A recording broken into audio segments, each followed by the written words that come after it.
Hey everybody, welcome to my channel Mind Booster. So guys, आज की video में हम देखने वाले हैं objectives and determinants.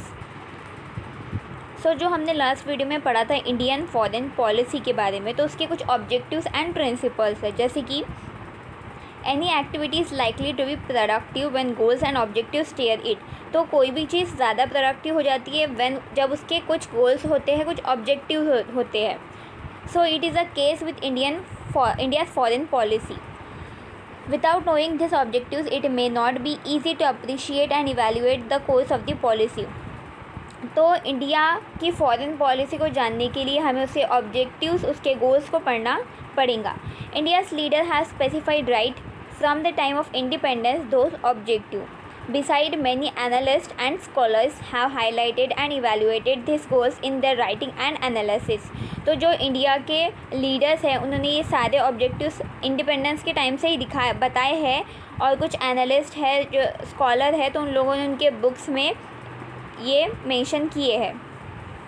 Chiefly, India's foreign policy aimed to safeguard and further national interest in terms of protecting the country's political independence and promoting its external security. तो India के main objectives क्या है कि हम सेफगार्ड करें हमारा national interest in term of protecting the countries political independence. जो हमारी कंट्री के पॉलिटिकल इंडिपेंडेंस है उसे हम प्रोटेक्ट करें, और जो एक्सटर्नल सिक्योरिटी है उसे भी प्रमोट करें। As a country that freed itself from colonial rule, India naturally wants to follow such foreign policy that would not compromise on its existence as a free country. So, India naturally ऐसी policy follow करना चाहती है जिससे जो हमारी freedom है वो ना जाए, to dictate as to how it should conduct itself. With the help of a successful foreign policy, India would like to prevent or resist threat of military attack from foreign quarters. तो जो India जो military attacks आते हैं foreign से, उससे भी prevent करना चाहती है। India's need for national security is placed in the wider and wiser backdrop of the need to jointly work for security of the whole. Then, in other words, it does not want other countries to be insecure while working for its own security. India has always desired friendly relation with all countries, और India का जो relation है वो friendly है सभी countries के साथ, specially the major countries as well as countries in its neighbourhood. और जो भी हमारे नेबरहुड कंट्रीज़ है उसके साथ भी हमारा रिलेशन काफ़ी अच्छा है। In short, India's foreign policy seeks to promote world's peace, work for avoidance of dangerous wars like the two world war during the first half of the 20th century. तो India ऐसी foreign policy चाहती है जिससे हम piece को maintain करें, और जो भी डेंजरस वार है, जैसे कि जो फर्स्ट वर्ल्ड वार हुआ था, सेकेंड वर्ल्ड वार हुआ था, वैसे सब वार से हम बचे रहे। India wants to promote harmony and cooperation between the countries that have ideological, political and other differences. और इंडिया एक भाईचारा बनाना चाहती है, प्रमोट करना चाहती है, ताकि जो कॉपरेशन हो कंट्रीज़ के बीच में, उनके आइडियोलॉजिकल, पॉलिटिकल और अदर डिफरेंस के बीच में।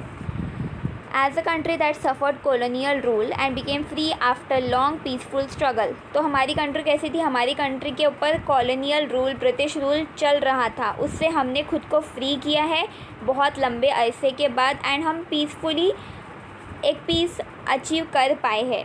India's foreign policy is committed to strive for beginning and end to colonialism everywhere. Accordingly, it has supported freedom struggle of the people of Africa and Asia. As an extension of this goal, India has been interested to direct its foreign policy toward realization of equal rights of all people and nation without discrimination. तो India क्या चाहती है कि equal rights मिले हर किसी को, और कोई डिस्क्रिमिनेशन ना हो, पीपल्स को भी, नेशंस को भी, और कोई डिस्क्रिमिनेशन ना हो। Therefore, India opposed the abhorrent policy of apartheid in South Africa. It sought to protect the right to equality under law of all people of Indian origin wherever they are. India's foreign policy has another important goal, namely to promote the economic development of underprivileged nation and their people. तो जो India का और एक foreign policy का और एक गोल है कि वो इकोनॉमिक जो डेवलपमेंट है उसे प्रमोट करे जो भी अंडर प्रिविलेज नेशन है और उनके लोग हैं उनके लिए। For this purpose its foreign policy seeks to develop beneficial relationship with the industrially advance countries. तो इसके लिए इंडिया की फॉरेन पॉलिसी को एक बेनिफिशियल रिलेशनशिप मेंटेन करना पड़ेगा इंडस्ट्रियली एडवांस कंट्रीज़ के साथ with a view to securing necessary assistance. India's policy aimed to cater to not just its own development need but also those of the newly independent poor countries in the third world. A more equitable economic and social world order that would help in eventually eliminating disease and deprivation has been a vital goal of India's foreign policy. और हमें जो भी diseases आते हैं, जो भी deprivations आते हैं, उन्हें भी हटाना पड़ेगा. Then it is equally notable that a few laudable principles guide India to pursue the above foreign policy goals. Let us take note of them here.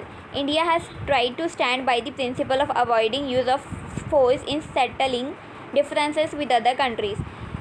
तो जब इंडिया किसी के साथ, कोई भी कंट्रीज़ के साथ जब सेटलमेंट करती है तो वो कोई फोर्स वगैरह यूज़ नहीं करती है, वो पीसफुली सेटलमेंट करना चाहती है. Indeed it preferred the peaceful method like dialogues, negotiation and diplomacy for narrowing differences and easing tension among countries. India has always actively supported the development of international law to regulate various problematic aspects of world affairs. India has firmly believed in the strengthening the United Nations and other global and regional organizations as useful tool for international harmony and cooperation. और India ने जो भी international laws है उन्हें भी काफ़ी अच्छे से एक्सेप्ट किया है. India believes in working for reduction and final elimination of nuclear and other types of weapon of mass destruction. और इंडिया जो भी मास डिस्ट्रक्शंस के वेपन होते हैं उसके भी खिलाफ है और उसे रेड्यूस करना चाहती है और उसे एलिमिनेट भी करना चाहती है. India's foreign policy principle as enshrined in Panchashil emphasizes the imperative of non-aggression, non-interference and peaceful coexistence among countries. So उसमें क्या लिखा है कि जो नॉन अग्रेशन होना चाहिए, नॉन इंटरफेरेंस होना चाहिए और पीसफुल कोएग्जिस्टेंस होना चाहिए कंट्री के बीच में.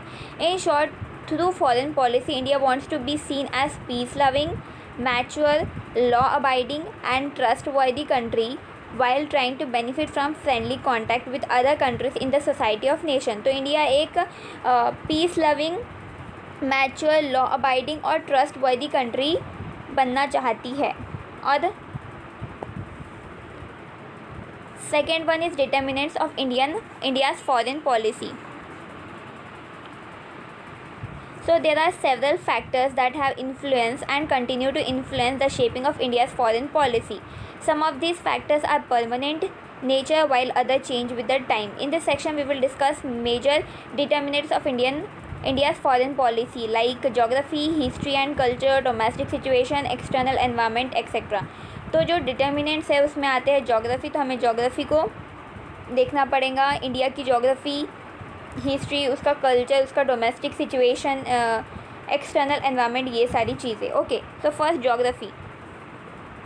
India's geographical size and location have played vital role in shaping its foreign policy.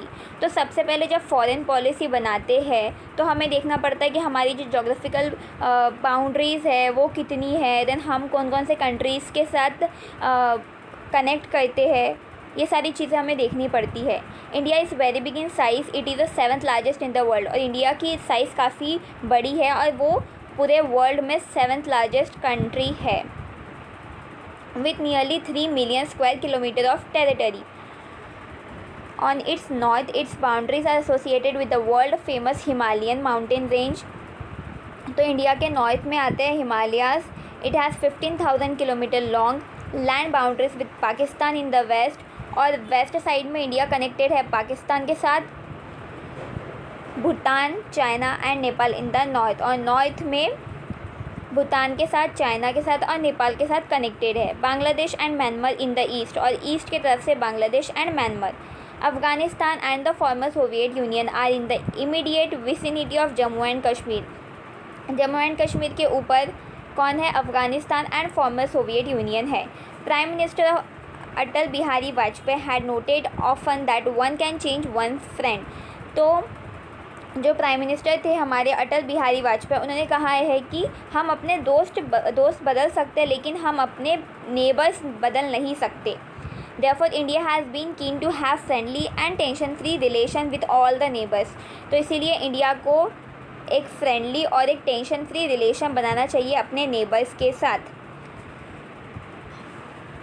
India has 7,500 kilometre of coast line touch by the water of Indian Ocean. और India coast line से भी, that is water से, ocean से भी connected है on the 3 side.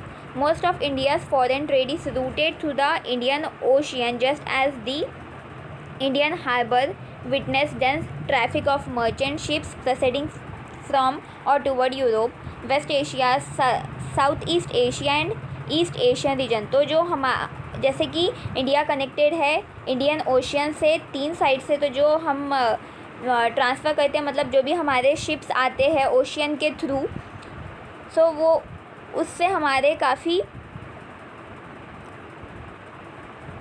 That is the most of the Indian foreign trade, जो हमारे trade होते हैं वो उससे चलते हैं। Hence geo political and geo strategic significance of the ocean to India external relation. तो इसीलिए जो ओशियन है वो काफ़ी इंपॉर्टेंट है हमारे लिए। As you will recall, the Indian Ocean brought the colonial rule of the French, British, Dutch and Portuguese। तो जो इंडियन ओशन है इसी ने जो कॉलोनियल रूल फ्रेंच का, ब्रिटिश का, डच का और पोर्टुगीज़ का लाया था इंडिया में और ईस्ट एशिया में during the 17th to 19th century, क्योंकि ये इंडियन ओशन के थ्रू ही ये लोग हमारे इंडिया में एंटर कर पाए। Clearly, India's foreign policy has pursued the net to ensure that its northern frontier, along with territorial water in the Indian Ocean, remain peaceful and free from foreign military build-up. India's vast coastline necessitates not only a powerful navy but also friendly relation with other naval powers present in the Indian Ocean. This include Britain as well as the United States, which have a powerful naval base at Diego Garcia। तो जिनके भी पास मतलब कैसा जो navy जिनकी भी अच्छी होंगी, हमें उनके साथ भी रिलेशन अच्छे मेंटेन करने होंगे। The location of the country is also notable. Belonging to South Asia, India lies in the heart of the biggest continent. So जैसे कि हम बिलोंग करते हैं एशिया से, तो इंडिया की जो पोजीशन है वो lies in the heart of the biggest continent. Okay. Although India was victim of Chinese and Pakistani military attacks, it is in its interest that the channel of communication are kept open. India therefore seeks that problems with his neighbors are amicably settled. In keeping with the fact that India is the gateway of both Southeast Asia and the West Asia, India's security and vital interests are closely knit with the